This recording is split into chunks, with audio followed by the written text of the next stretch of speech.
everyone, how you doing today? It's me, David, coming to you from the Beatles corner. We are collecting the Beatles 101. Oh my goodness, I'm going through these Beatles albums I got in my blue box BC13 set from 1978, and I'm up to Revolver, and it's interesting. I did a comparison of all these different pressings I had, up to and including, what in September of 2023, and here it is, April 2024, and I have not just one since that time, but two British pressings that I'm comparing. One I think is from 1976. I got it off eBay. It's a -2 pressing.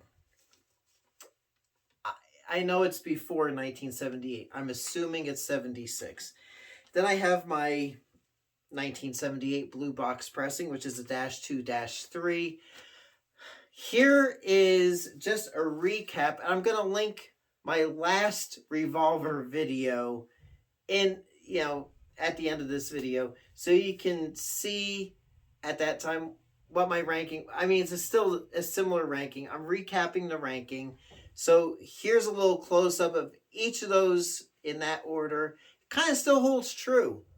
And as far as my preferences. So here you go.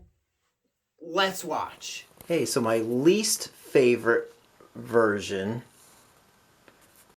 So my least favorite version of Revolver was this 1969 Horzu Blue Label version. Did not care for it. Worst sounding one in my collection. Next one was the 1987 compact disc.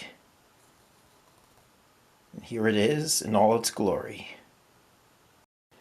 This Japanese pressed on Apple Records Beatles Forever edition, AP8443, was a little bit of a step up for me from the 1987 compact disc.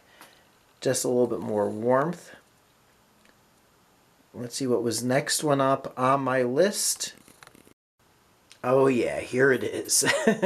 The 2012 vinyl pressing of the 2009 digital remaster.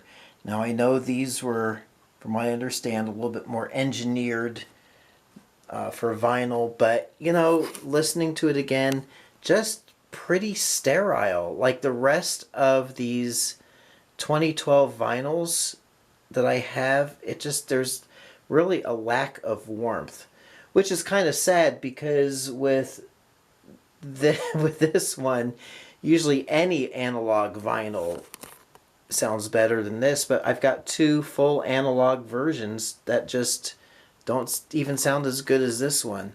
I kind of raved about it on that last video, but in comparison with the next ones that I'm going to have on my list, it lacks something. Even compared with this next one. So I'm still ranking this one relatively high. It's the 2022 digital remaster. Again, another remaster. This one by Giles Martin. This is the 2 CD edition. Still sounds really good. It sounds more fresh and modern. Probably for more of a modern audience, but I still like it. It still sounds pretty good. I would like to get this on vinyl and see if it sounds a little bit more warm. But really, again, it's sad that we have digital remasters that are ranking pretty high on my personal list. So let's go to the Beatles corner. We'll see the remaining versions and how they rank. So there you are.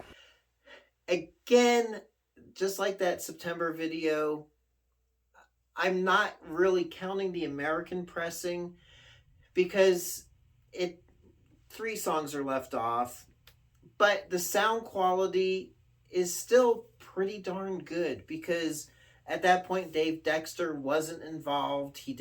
There's no added echo or anything. So it's still a good, clean, to me, a good, clean sounding album, especially if you get something, a Capitol version that says mastered by Capitol. You can't go wrong with the 1976 Orange label Capitol pressings. So there you go. Now this will, again, now it's coming down to the Great Britain pressings against the German Apple pressing. And, you know, I gotta say that both of these British pressings do sound identical to me. I don't know what the difference is between the -2 and -3, because side 2 to me on each of these albums sounds the same. The 76-ish pressing is the -2 on side 2. The 78 pressing is -3 on side 2. Side 1s are identical. They sound the same to me. Unfortunately, they just sound like Revolver. Just generic, very clean, generic, very warm sounding pressings. So I would say that still this German Apple pressing from the 1980s, it's a 1C-072 pressing, just blows me away. It's just deep and rich, and it's bass. It's got killer bass. But I would say this is my special occasion.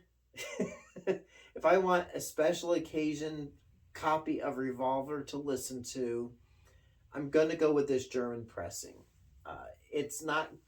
It's kind of like, I'll put it in bourbon terms. So on special occasions, I'll have like an expensive bourbon or a special occasion bourbon to drink. But if I want something with dinner, I'm going to have something a little bit less expensive, something standard. So this is my special occasion pressing of Revolver. If I want to listen to a good standard, warm, really great sounding version, I'm going to grab one of the British pressings. But really, even at the 2012 will do it for me, or that 2022 Giles Martin remaster. They're all pretty on an even keel. There's nothing exciting to me about the British pressing. It's Revolver. It sounds good. It's got warmth. It's nice. It's decent. Nothing exciting. But that German Apple pressing, and I may have said this in the previous video, is that it's weird that the German pressings bookmarked my least favorite with my favorite. Just weird. It's kind of weird here. So there you go. I may or may not update my Sgt. Pepper video, because I still have to listen to my 1978 pressing of Sgt. Pepper, but I think the matrix numbers are about the same with the 76 and 78.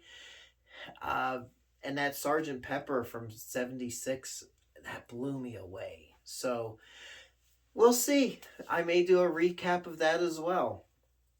Maybe a very short video, but we shall see what we shall see, and we'll do that. So there you go. This is actually the third video I did comparing Revolver, and it may not be the last if I get different pressings.